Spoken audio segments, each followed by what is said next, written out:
Mi tema para esta mañana, como seguro que está en la pantalla atrás mío, es la naturaleza de la fe verdadera.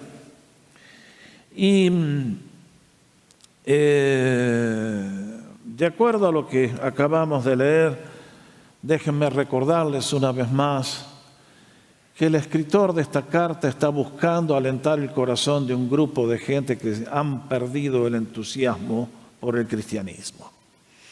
¿Quién es este grupo de creyentes hebreos? No lo sabemos, pero evidentemente el hecho de haber abrazado la fe cristiana les puso en double jeopardy, en doble desventaja. Eran perseguidos por el Imperio Romano, eran perseguidos por sus propios compatriotas. Y entonces la pregunta era, ¿habremos cometido un error en abrazar a Cristo? ¿No hubiera sido mejor quedarnos con lo que siempre creímos? Y entonces este escritor con corazón en fuego les escribe para recordarles, miren, recuerden que Cristo es superior a Moisés, a todo lo que ustedes conocieron, porque Él es el que le dio a Moisés todo lo que ustedes creen.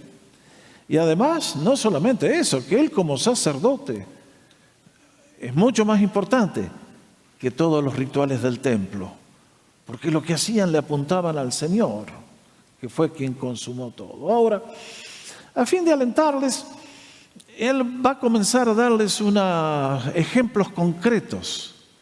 Muy bien podría haber tomado el versículo 39 que leímos y haber saltado directamente a donde dice en el capítulo 12, versículo 3, pongamos los ojos en Jesús, el autor y consumador de la fe.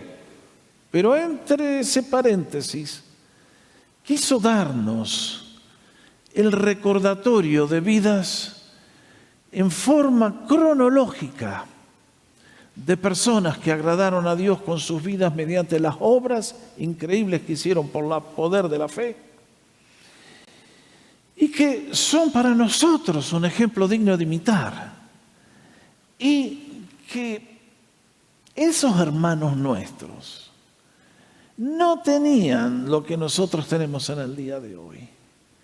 No tenían la Biblia, no tenían 1.000.000 de cosas que nosotros tenemos hoy para apoyarnos.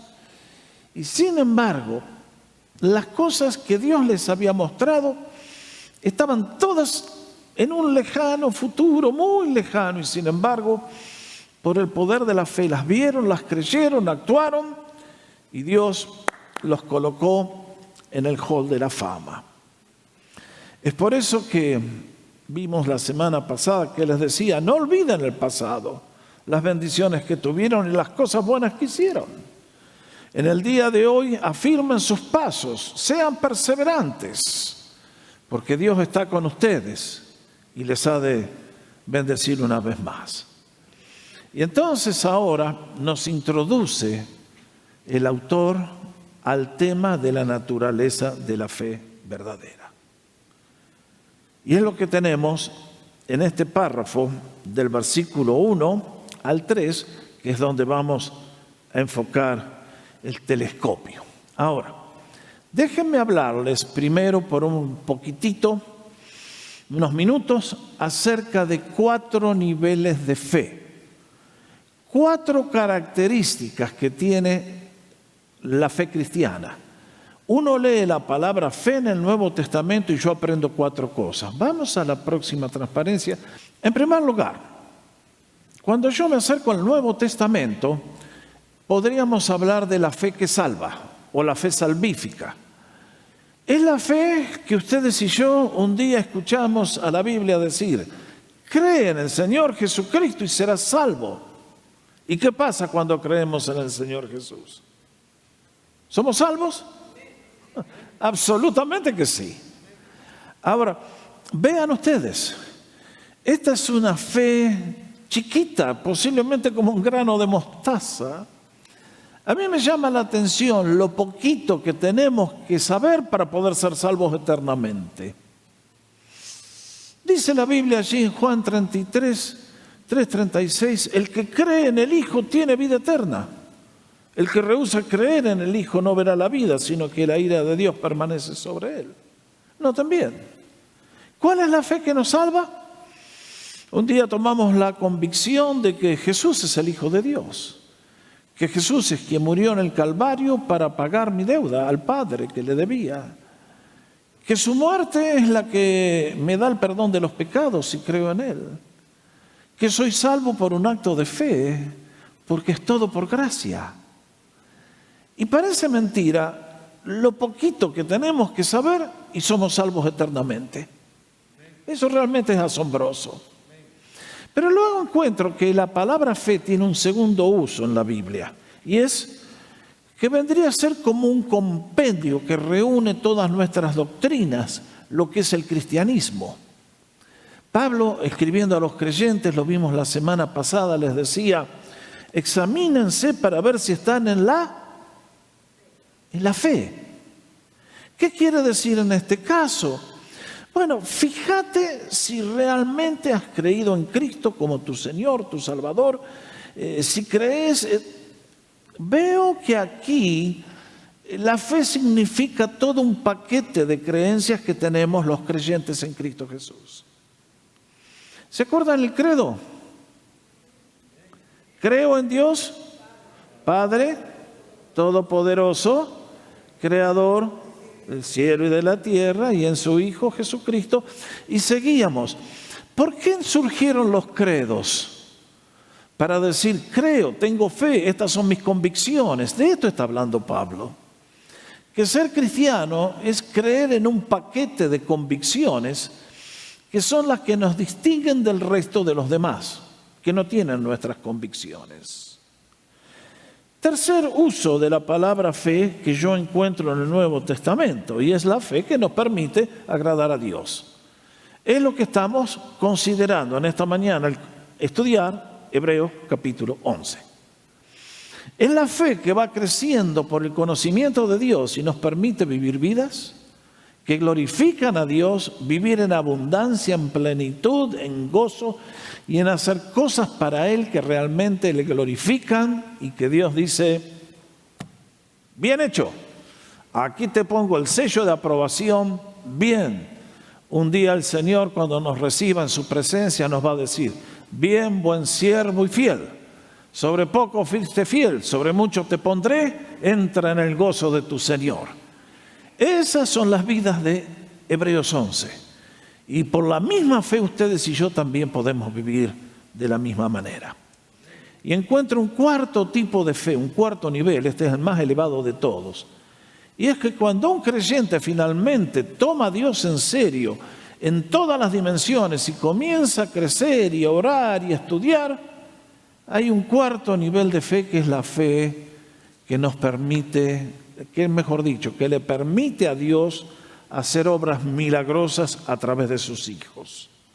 El ejemplo que pongo allí es lo que pasó en aquel día que ustedes recuerdan en el monte de la Transfiguración.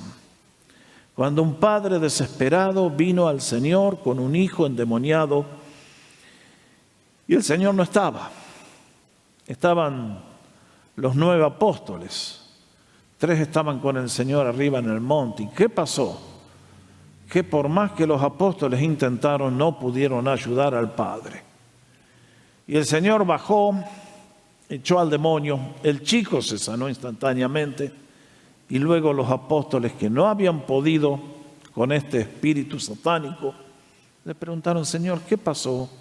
¿Por qué no lo pudimos sacar nosotros? ¿Y qué les dijo el Señor? Por vuestra poca fe. Ahora tenían que enfrentar un problema para que necesitaban un volumen de fe elevadísimo y no lo tenían. Por lo tanto, intentar hacer esa obra era un imposible. En ese párrafo tan rico el Señor nos enseñó que si todos nosotros tuviéramos fe como un grano de mostaza, le diríamos a un monte: córrete al mar, y lo haría. Pero bueno, ahí están las posibilidades que la fe nos ofrece. Y todos nosotros, todos los creyentes en Cristo Jesús en este día, absolutamente todos, estamos en uno de esos niveles. No importa en qué nivel está usted en esta mañana, si es que está avanzando hacia arriba. Eso es lo lindo. Si usted esta mañana tiene una fe débil como una vela que apenas echa un poquito de humo, ánimo mi hermano, ánimo mi hermana. El Señor, por el Espíritu Santo, todavía puede soplar vida y bendecirte de una manera muy, pero muy notable. Así que esto es lo que les dice el apóstol a estos creyentes del primer siglo. Los hombres de la antigüedad agradaron a Dios por la fe y lo mismo pueden hacer ustedes. Bendito sea. Entonces, permítanme hablar a ustedes por un momento de lo que es la naturaleza de la fe verdadera. Parece mentira, tanto que habla la Biblia de la fe y nunca nos presenta una definición, sino hasta Hebreos capítulo 11. Yo leo la vida del Señor y veo continuamente que el Señor valoraba la fe de las personas. Mujer, grande es tu fe. De acuerdo a tu fe te se ha hecho. Y el Señor valoraba la fe. Es lo que le abría la mano a él para hacer las cosas que él hacía. Cuando visitó Nazaret un día se quedó sorprendido de la incredulidad y no pudo hacer nada por ellos. Le ataron las manos por la incredulidad. En cambio, ahora finalmente llegamos a lo que es la verdadera fe. Y acá el escritor, guiado por el Espíritu Santo, nos da las dos caras de una moneda. ¿Notaron ustedes? ¿Cómo dice? Es pues, todos juntos leemos, la fe, la certeza de lo que se espera, la convicción de lo que no se ve. La primera frase nos habla de las consecuencias. La segunda frase nos dice cuál es la raíz. La segunda frase nos habla cuál es la causa, la primera cuáles son los efectos. Yo voy a hablar primero de la raíz, del fundamento, de la segunda parte de nuestra definición. Cuando dice, es pues la fe, la convicción de lo que no se ve. Marque eso. En primer lugar nos dice, es la convicción. Ese es un término muy rico. La fe es esperanza, ciertamente, pero es mucho más que esperanza. Es certeza, sí, pero mucho más. Cuando la Biblia dice que es convicción, es una seguridad plena, absoluta, que no hace falta que me demuestren más nada, ya lo tengo, estoy convencido. Y en este caso nos dice que es la convicción de lo que no se ve. ¿Qué quiso decir el escritor? Miren, todos nosotros en esta mañana estamos convencidos de un montón de doctrinas que nunca hemos visto y de experiencias que nunca hemos visto. A ver, ¿cuántos de ustedes han visto a Dios con estos ojos? Me decepcionan. Yo tampoco. ¿Quién de ustedes vio cuando la Biblia fue escrita por el Espíritu Santo, inspirando a los autores para que registraran con sus propias palabras lo que el Espíritu les decía? Nadie. ¿Cuántos de ustedes estuvieron el día que Dios creó al universo? Tampoco.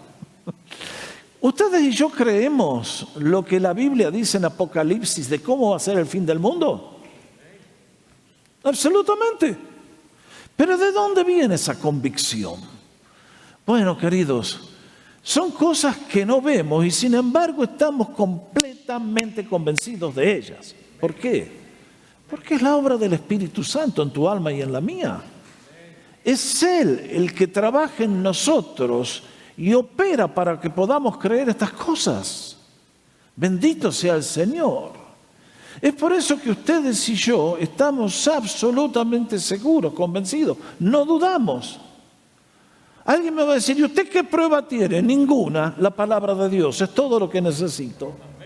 Si Dios lo dijo, Él lo tiene el poder para cumplir, tiene el poder para hacerlo y lo va a hacer.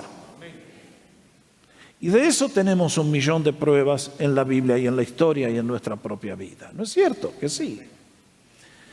Entonces, estando convencidos de lo que es todo el paquete, la consecuencia es que yo tengo la certeza de las cosas que yo espero.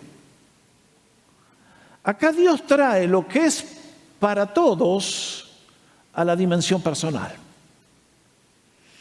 Es pues la fe la certeza de lo que se espera. La pregunta es, ¿qué espero yo? Bueno, otra vez, creo que siendo cristiano, yo tengo la certeza de que un día el mundo va a terminar con la segunda venida de Cristo. Que ese día se va a hacer la verdadera justicia. Que ese día el mal va a cesar para siempre. El diablo será encerrado, echado a un lago de fuego y vendrá una eternidad gloriosa en la presencia de Cristo. Sin dolor, sin sufrimiento, cuando Él nos dará todo lo que nos prometió y que nosotros miramos por la fe. Esperamos el cumplimiento de nuestros ideales, esperamos el día de nuestra recompensa. Sí, para la eternidad. ¿Alguna vez ha visto a alguien las calles de oro? ¿Lo hemos visitado? No. Pero Dios lo dijo y nosotros lo creemos y decimos, es cierto, yo lo espero. Pero también tiene que ver con la dimensión terrena, con aquellas cosas que Dios nos dice, andá y hace esto por mí, yo te voy a bendecir. Y en el momento parece que es un disparate, parece que es un sinsentido. Hacemos cosas que son contrarias a la razón, a la lógica, a todo lo que el mundo cree, y sin embargo, por el poder de Dios, las cosas suceden. Aunque en el momento que hacemos la decisión, ¿dónde está? No la vemos, pero por la fe la anticipamos. Eso es lo que encontramos en este capítulo fantástico. Hombres y mujeres que vivieron en base a las promesas de Dios. ¿Lo tenían en la mano? No. ¿Lo llegaron a vivir? En muchos casos sí. Y porque la fe y las bendiciones de Dios son tan grandes, todos vamos a recibir un paquete de este lado de la eternidad, pero estoy convencido que el paquete más grande nos aguarda para el otro lado. Así es Dios.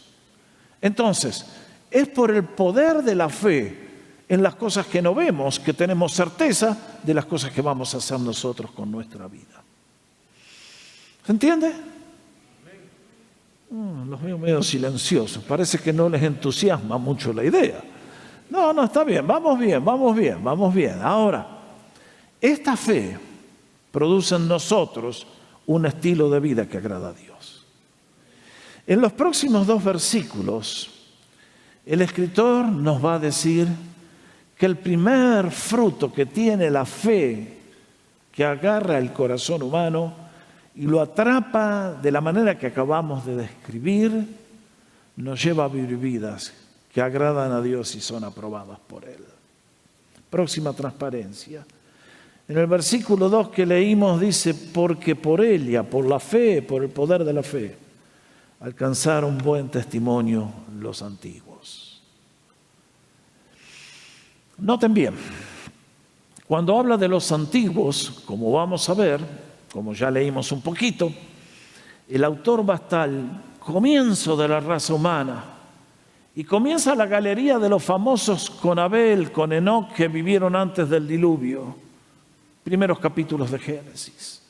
Después va a ir a la nación hebrea con los que comenzaron la nación judía como el pueblo de la revelación de Dios. Y luego va a ser toda una cadena completa para demostrarnos que es un proceso histórico y que culminó el Señor cuando vino a nuestro mundo y murió por nosotros y llegó a ser, como vamos a ver en 12:3, el autor y consumador de nuestra fe. Por eso dice, por la fe, los antiguos alcanzaron buen testimonio. ¿Qué quiere decir esto de buen testimonio? Ustedes lo saben. Si una persona tiene una vida intachable, tiene buen testimonio. Si una persona es honesta, decente, habla bien, se conduce bien, respeta las leyes, es alguien que va a tener buen testimonio de los amigos, de la familia, de las autoridades, de quien sea, donde se desenvuelva.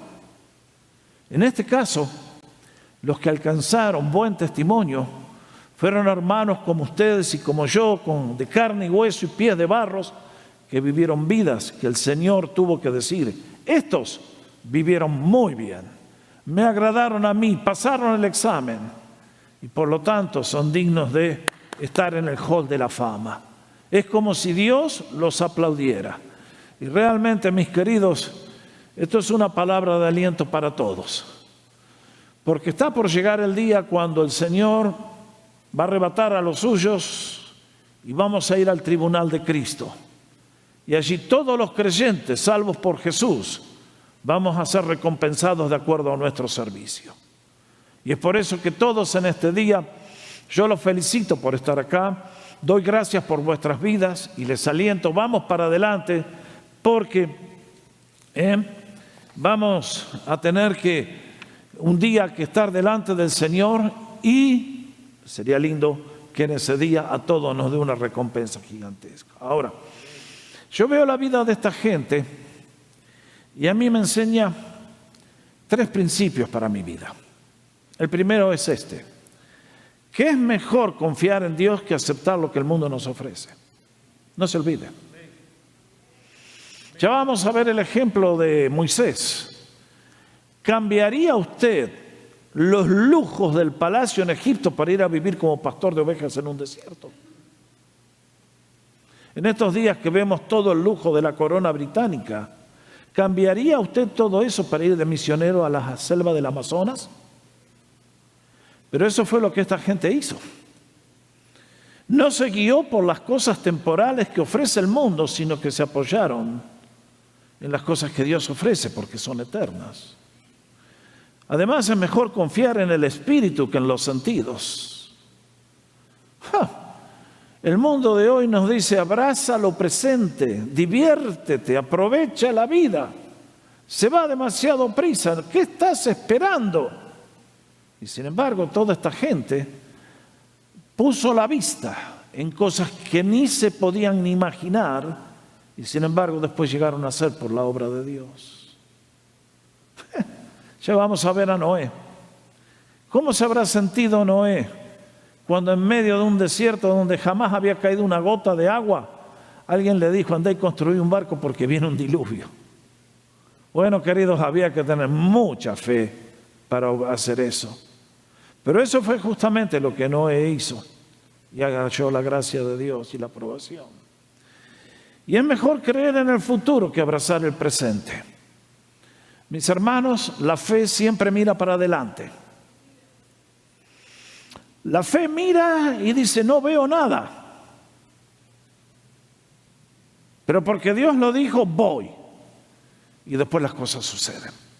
Por lo tanto, no lo olvidemos. Todos los que viven por la fe agradan a Dios, aunque en el momento la familia incrédula, los amigos incrédulos, los compañeros, todos digan: estás loco. Sin embargo, la fe, si está anclada en la promesa de Dios, nos va a llevar al triunfo y a la victoria completa.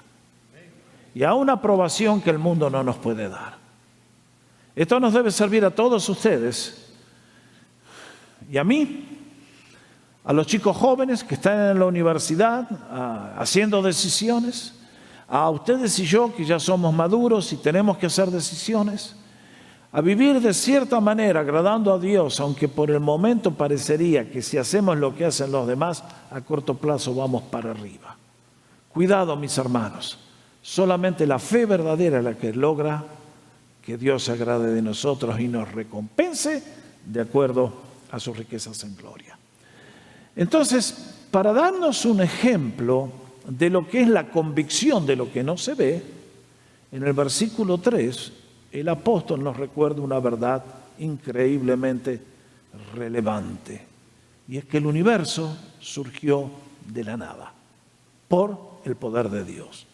Como dice: por la fe entendemos haber sido constituido el universo por la palabra de Dios, de modo que lo que se ve fue hecho de lo que no se veía. Ahora, mis hermanos, ustedes acá en este verso no tenemos una idea del choque de idea que fue este verso en el mundo de aquellos días. Miren, la cosa es así.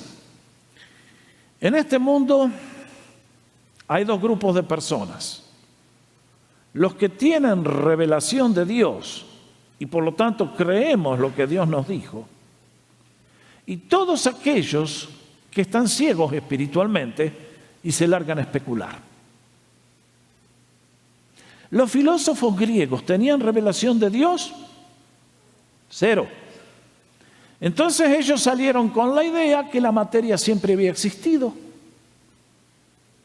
y que por lo tanto el universo, siendo de materia imperfecta, era un universo imperfecto y que por lo tanto toda la vida humana no tiene mayor sentido. En contraposición a esa ceguera espiritual, ¿qué nos enseña la palabra de Dios? Bueno, acá el autor nos dice clarito que el universo fue constituido por la palabra de Dios. Cuando dice la palabra constituido, creado, está haciendo referencia que yo soy un ingeniero que quiero crear un automóvil para que transporte al dueño, a los pasajeros, a hacer las compras, a viajar, Cuando la Biblia usa la palabra constituida, nos recuerda que Dios no creó el universo porque dijo, ay, estoy aburrido, no sé qué hacer, ¡pum!, ahí voy. No, momentito. Todo el universo responde a un plan sabio del Señor. Y dentro de ese gran plan sabio del Señor estaba la idea de crearte a ti y a mí, para que tuviéramos comunión con Él. Ahora noten bien, los de afuera dicen, ay, nosotros creemos que el universo salió de la nada, pero que tienen fe en grande, ¿eh? ¿Lo pueden demostrar? No, lo creen, pero se ríen de nosotros cuando decimos yo creo que Dios lo hizo. Así es el ser humano sin Dios, está perdido. Mis hermanos, yo creo que Dios hizo el universo por el poder de su palabra, nos dice aquí el autor. Es interesante, ¿no? A ustedes que les gusta estudiar. Juan 1 dice, en el principio era el Logos, era la palabra, y la palabra se hizo carne, está hablando del Señor. Pero ahora usa la otra palabra, la palabra rema, que quiere decir que Dios, cuando habla con un propósito clarito y definido. Y que, como he dicho tantas veces de este púlpito, el poder más grande que hay en el universo es la palabra de Dios. ¿Por qué? Porque Él dijo, y queridos, vale la pena recordar y que se lo graben en la memoria siempre, que Dios creó el universo en un abrir y cerrar de ojos. No se olvide. La gente dice, necesitaron billones. Bueno, ahora los científicos finalmente están aterrizando del lado del cristianismo y están diciendo, el universo comenzó en un punto con una explosión gigantesca y que como tantas veces yo se los ilustré cuando dije, si yo acá tuviera un rompecabezas de 100 piezas y tiro las piezas, ¿cuántos creerían que todas caerían en el lugar justo? Y ustedes me dicen, nadie cree en usted que hace eso, pastor. Estamos de acuerdo. Multipliquen eso por los billones y billones y billones de galaxias. Y Dios con la palabra de su poder dijo, vayan. Y en una fracción de segundo ocurrió todo lo que hay.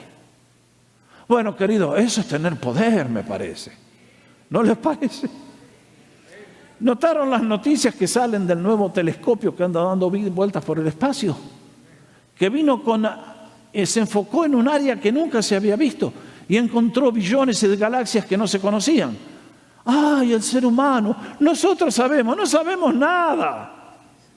Lo que sabemos es muy poquito en comparación a todo lo que Dios ha creado. Dentro de 1.000 millones de años vamos a llegar al fin del universo y vamos a encontrar que todavía sigue. Así es el poder de nuestro Dios. con un solo toque. ¡Bum! Y mis hermanos, esto realmente es tremendo porque el autor hace eco de lo que dice Génesis 1:1. Hace unos años yo di un tema sobre Génesis 1:1, recordándoles que el Génesis 1:1 nos habla del Creador y su poder.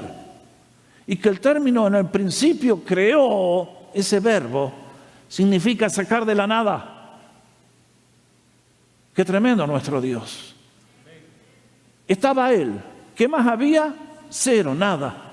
Y de repente con el poder de su palabra dijo y ¡prum! Ustedes y yo vemos las fotos de las galaxias, del espacio. Nos quedamos deslumbrados ante la belleza, la magnitud. Y uno tiene que decir, Señor, todo eso lo hiciste en un abrir y cerrar de ojos. Pero realmente que eres asombroso, Señor. Me encanta lo que dice el Salmo 33. Por la palabra de Jehová fueron hechos los cielos, y todo el ejército de ellos por el aliento de su boca. Porque Él dijo y fue hecho. Él mandó y existió.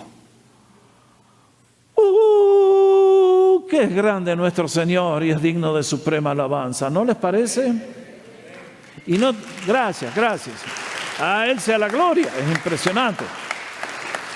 Pero acá, al presentar esta idea, al mundo de los griegos que decían el universo es materia despreciable, el Señor está diciendo, oigan, el universo lo creé yo. Y es algo hermoso, es algo muy bien hecho, y por lo tanto ustedes tienen que respetar ese universo. Y además no se olviden de algo más, de que yo estoy todos los días metido con ese universo, trabajando en él. ¿Qué quiere decir, pastor? Hay un grupo de científicos que dice, el universo se guía por leyes. Dios largó el universo y después se fue a dormir la siesta y ya no interviene más, se guía todo por leyes. De acuerdo a esa filosofía, en el día de hoy no puede haber milagros, porque Dios puso las leyes y las leyes están y nadie las quiebra. Bueno, bendito sea que el Señor tiene poder para cancelar sus leyes y traer milagros a nuestra vida cuando su pueblo le clama. Y nuestro Dios es el que está todos los días en el universo. ¿Quieres ver qué está haciendo el Señor? Anda esta tarde, hermano, a la orilla del océano cuando cae el sol. Y cuando veas esa picture de gloria y de belleza que nos deja a todos deslumbrados, tenemos que decir, ahí salió el Señor a pintar. Y se puso a pintar y qué buen trabajo que hace, honestamente, Así es nuestro Dios. Está en el amanecer, está en la lluvia, está en el atardecer, está todos los días. El universo destila la presencia de Dios. Nuestro Dios está en esas flores, están los pájaros, están siempre. ¿Cómo nos cuesta a nosotros creerle al Señor? A mí me impresiona cuando dice, pero ¿no saben ustedes que vuestro Padre Celestial sabe cuántos gorriones hoy cayeron a tierra? ¿No saben ustedes que yo les tengo contado, no solamente que sé quiénes son ustedes, sino que les tengo contado hasta los cabellos de la cabeza? Señor, qué conocimiento que tienes. Es por eso que ante tanta grandeza, uno tiene que decir, Señor, confío en ti, me entrego a tus propósitos. Ayúdame a vivir una vida que te agrade tal como la que vivieron los antiguos. Es por eso que quiero rápidamente dejarles 5 cosas para que recuerden. Primero, la fe es convicción que lleva a la certeza y la certeza lleva a la acción. No hay en este mundo una fe que nos pueda dejar tranquilos, quietos, parados, inútiles. No. Cuando ustedes y yo somos atrapados por la convicción de quién es Dios, qué es lo que está haciendo, ustedes y yo tomamos un fuego en el corazón y salimos a comenzar a servir y a hacer cosas y a vivir para Dios, e increíblemente Dios comienza a contestar con bendiciones que nunca pudiéramos haber imaginado. Esta es la vida de todos los héroes que vamos a ver. Segundo, no se olviden, la fe siempre mira hacia el futuro. La fe nunca es para el pasado yo ya lo conozco. Todo lo que pasó, pasó. Pero ¿cómo puedo estar seguro que va a pasar lo que me prometieron? Solamente por el poder de la fe. Porque Dios lo dijo y cuando Dios dice, Él lo va a hacer. Esto a mí me lleva a que las promesas de Cristo, aunque parece que se tardan y que son difíciles, sin embargo se cumplen. El Señor le dijo un día al pueblo hebreo, los voy a sacar de la esclavitud y los voy a llevar a una tierra que fluye leche y miel. Tan abundante es. Lógicamente en el principio tuvieron que pasar por el desierto y ahí nomás la mayoría se desanimó y perdieron la tierra. Pero ¿qué hizo con los que perseveraron y tuvieron fe? Les dio mucho más de todo lo que anticipaba. Así es el Señor. Tercero, la fe siempre mueve la mano de Dios. No se olvide, no nos olvidemos. La fe mueve la mano de Dios. Estamos frente a una situación imposible. Todos los creyentes de Hebreos 11 tenían situaciones imposibles. Tenemos un problema, eso no es problema para Dios. Cuando aquel padre que les conté hace un instante vino con aquel hijo endemoniado a suplicar la ayuda del Señor, le dice al Señor, si puedes hacer algo te lo vamos a agradecer. ¿A quién le fue con eso? Y el Señor bendito con la gracia que tiene siempre, le dice, al que cree todo es posible. Y a nosotros en este día nos dice, a cada uno de nosotros, al que cree, todo le es posible. ¿Sabe Dios dónde estás? Absolutamente que sí. ¿Sabe Dios lo que hay en tu corazón? Sí, porque Él te lo puso. Él te dijo, andá y comenzá una compañía, independizate del patrón que te roba toda la plata. Y uno dice, ¿cómo me va a ir? Te va a ir bien porque el Señor te va a bendecir. Es Él el que nos da esas ideas. Él nos dice, andá y ponete a estudiar. Y uno dice, ¿cómo va a ir? Te va a ir bien, vas a ser un profesional de éxito. Así es nuestro Dios. Él siempre está detrás nuestro, rodeándonos, soplándonos, diciendo, haz esto. Yo estoy contigo. No te voy a abandonar, no te voy a desamparar, voy a estar contigo siempre, dale. No seas chiquitito ahí que tengo miedo. No, encara, aunque por el momento parezca un absurdo. La fe es la que nos lleva al futuro, aunque el futuro todavía no se ve y no ha llegado, pero mueve la mano de Dios y los milagros se hacen una realidad. Por lo tanto, nuestra mayor necesidad es crecer en la fe. Les dije al principio, hay 4 niveles. Idealmente, todos deberíamos crecer en la fe del Señor. Lo que hacemos acá, yo todos los domingos intento por todos los medios posibles decirle, hermano, dale.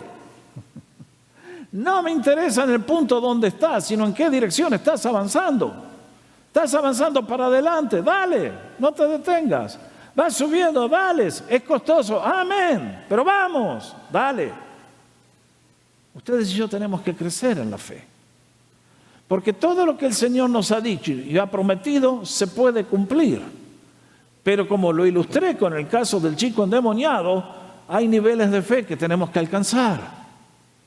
Es por eso que concluyo con 3 consejos para ustedes. ¿Cómo hacemos crecer la fe? Tantas veces hemos cantado, si tuviera fe como un granito de mostaza. Qué lindo. Aunque sea chiquitita, esa fe la tenemos que hacer crecer. ¿Cómo? Bueno, primero, conocimiento, estudio de la palabra de Dios. ¿Qué dice la Biblia? La fe viene por el oír la palabra de Dios. El creyente que no lee la Biblia va a tener siempre una fe chiquita. Es notable todos los medios que el Señor nos da en este día para que ustedes y yo crezcamos en fe, para vivir vidas que le glorifiquen, que son agradables, que nos puede utilizar. Y el Señor, ¿qué nos dice? Trágate la palabra de Dios. Léela cuando estás solo, escúchala cuando estás manejando, tenés canales de televisión, tenés podcast, tenés de todo. Lee, escucha, memoriza la palabra de Dios. Segundo, si queremos que crezca, vamos a tener que meditar en ella. ¿Qué quiere decir eso? Que habiendo leído la palabra de Dios, ustedes y yo comenzamos a reflexionar, a pensar, Eso es lo que le dice Dios a Josué. Si vas a tener éxito en la misión que tienes, Josué, lo importante es que no te pongas a estudiar las estrategias militares, sino que te pongas a meditar en la palabra de Dios. ¿Suena loco? Pero pastor, usted sabe en el mundo donde yo vivo, un mundo muy chiquitito para el poder de Jesucristo. Si tu vida agrada a Dios, el Señor se ocupa de todos los detalles. Como dice el libro de los Proverbios, cuando los caminos de un hombre agradan a Dios, hasta sus enemigos los hace estar en paz con Él. ¿Es cierto eso? Amén que sí. Es por eso que ustedes y yo tenemos que aprender a ver la vida como Dios la ve. Y a Josué le dice esta frase que ustedes y yo lo hemos citado tantas veces: nunca se apartará de tu boca este libro de la ley. Debe ser el que informa tu mente, tus decisiones, todo.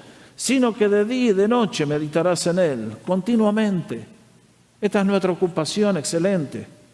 ¿Para qué? Bueno, para que te pongas en acción y empieces a hacer, y entonces vendrán los resultados. Y entonces lo tercero que nos dice es que si vamos a crecer en fe, tenemos que entrar en acción. Y hay momentos cuando nos tenemos que jugar por el Señor. Con Francis fuimos rumbo a Canadá y mi deseo era estudiar allí en el seminario, en Regent. Ahora, lógicamente que hay etapas. Yo llegué y empecé a trabajar como dibujante mecánico. Mi primer título es técnico electromecánico. Más respeto, vamos. Ahora, si me piden que cambie uno de esos foquitos, no sé, llamen a otro, ¿ok? No, parece mentira. Tuve el privilegio de estudiar en una escuela muy linda en Argentina y me permitió trabajar en Canadá por 2 años. Pero mi deseo era estudiar, nuestro deseo era estudiar. Y llegamos en el 80 que era un boom la economía. Tal es así que a donde fui me tomaron. Prosperé con la compañía, después me pasé a otra compañía que estaba a 5 minutos de casa y mucho mejor salario. Eso fue en febrero del año 82. Mi meta era comenzar clases el 28 de junio de ese año, pero las clases eran a la mañana en el seminario y yo no podía porque trabajaba. Cuando me tomaron, el jefe de personal me dice: Jorge, estamos con una necesidad tan grande de órdenes que no damos abasto. ¿Estarías dispuesto a trabajar en el turno de la noche si te tomamos? Y yo le dije: sí, por supuesto. Así fue. A las 2 semanas me dicen: mira, Jorge, lo que pasa es que hay 2 máquinas que las tenemos que tener funcionando 24/7. Producen 2 componentes de las... Era la compañía Slage, que hace las cerraduras esas que ustedes y yo tenemos en las manijas de las puertas. Me dice: tenemos que... Dale. ¿Te animás? Sí. Marzo de ese año. ¿Cuántos fueron, Francis? 3 semanas trabajando de noche. Y el último día que trabajé de noche fue el 2 de abril del año 82. Y dice: ¿cómo se acuerda, pastor, de ese día? Y porque Argentina empezó la guerra allá abajo. En fin, corramos un velo piadoso. Lo cierto es que hasta allí la compañía tenía un turno de mañana con 300 empleados, un turno de tarde con 150 y ahora agregaban el tercer turno porque no daban abasto. Llegó el mes de abril y de repente empezaron a echar gente. Y para el mes de mayo el turno de la tarde desapareció porque se vino una de esas recesiones horrendas. Y llegó junio y de 300 que éramos a la mañana habremos quedado 60. Y nos dijeron: ahora van a trabajar solamente 4 días a la semana. ¡Oh, que estaba brava la recesión! Y cuando llegué al lunes, una semana antes que comenzaban las clases, nos dan la noticia, la cosa está tan mala que ahora van a trabajar solamente 3 días a la semana. Y yo dije, gloria a Dios, acá me echan a la calle y el lunes empiezo las clases. Dicho y hecho. A las 3 de la tarde que salía, viene el supervisor, me dice, George, lo siento mucho, el lunes no volvés. Le dije, ¿hizo algo mal? No, dice, si vos sabés lo que está pasando, lamentablemente esperemos que de vuelta la cosa y te podamos traer de nuevo, pero el lunes no volvés. Ese lunes a las 8 de la mañana me presenté en la clase en Regent College para empezar mis estudios. Ahora ustedes dicen, en ese momento, ¿qué hubiera hecho usted? ¿Hubiera buscado trabajo o se lanza a estudiar para obedecer al Señor? Ahí está.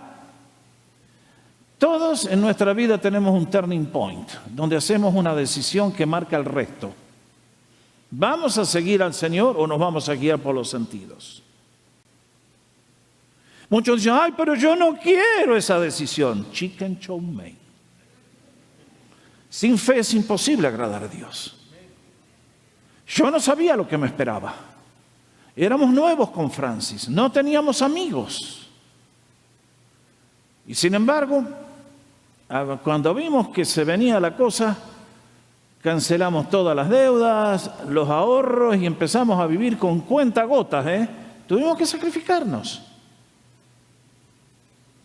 Y tomé la primera clase 3 semanas y me anoté para la segunda y ¿se acuerdan la historia de Elías cuando se le secó el arroyo? Oh, cuando llegan esos momentos te quiero ver cómo se sacude el avión. Pero ahí está la fe. Es pues la fe, la certeza de lo que se espera. Si Dios me llevaba a Vancouver para hacer algo por Él, el Señor se iba a encargar del resto. Y dicho y hecho. A las pocas semanas, out of nowhere, ¡pum!, un trabajo para limpiar oficinas. Y ahora de noche podíamos trabajar con Francis limpiando y de día podía ir a la escuela y estudiar. ¿Puede hacer esas cosas el Señor? Sí, cuando nuestras vidas le agradan a Él porque hacemos las decisiones que le ponen contento. Ese es el poder de la fe. Y usted debe decir, pastor, y usted debe haber puesto millones para ser pastor. Yo nunca pedí ser pastor. 3 años más tarde de esto que le estoy contando, el senior pastor de la iglesia donde habíamos empezado con un grupo hispano, viene y me llama, que yo ni sabía que él sabía mi nombre, me dice, George, quiero que vengas a la oficina, vamos a hablar. Y ahí me llamaron y me dijeron, larga todo, queremos que te dediques a servir al Señor y nosotros te vamos a sostener. ¿Puede Dios hacer esas cosas? Definitivamente que sí, si tenemos fe en Él. Pero eso sí, el Señor nos va a probar. Todos los que vamos a ver tuvieron momentos dificilísimos. Pero cuando nuestras vidas agradan a Dios, aún a sus enemigos, hace estar en paz con Él. Es por eso que la fe es la certeza de las cosas que se esperan, la convicción de las cosas que no se ven. Por ello alcanzaron buen nombre los antiguos, buen testimonio. Y de la misma manera, la palabra de Dios de este día te exhorta a ti, me alienta a mí, diciéndonos, al mismo Dios servimos y por el poder de la fe en sus promesas podemos vivir vidas que le glorifiquen. ¿Cuál será nuestra respuesta en este día? Si tu fe es chiquita, ven al Señor como dijo aquel padre del chico endemoniado. Creo, Señor, ayuda a mi incredulidad. Y el Señor, porque es compasivo, le dio el milagro y aquel padre salió saltando de la presencia de Dios. Y así es el Dios en el cual yo creo que estoy predicando en esta mañana. Que si tú le das todo a Él, vas a salir saltando de gozo y te vas a dar cuenta que todo lo que este mundo ofrece es una sombra, un fantasma, y que solamente en Cristo hay vida y vida de abundancia. Bendito sea el nombre de Jesús. Dele un aplauso al Señor.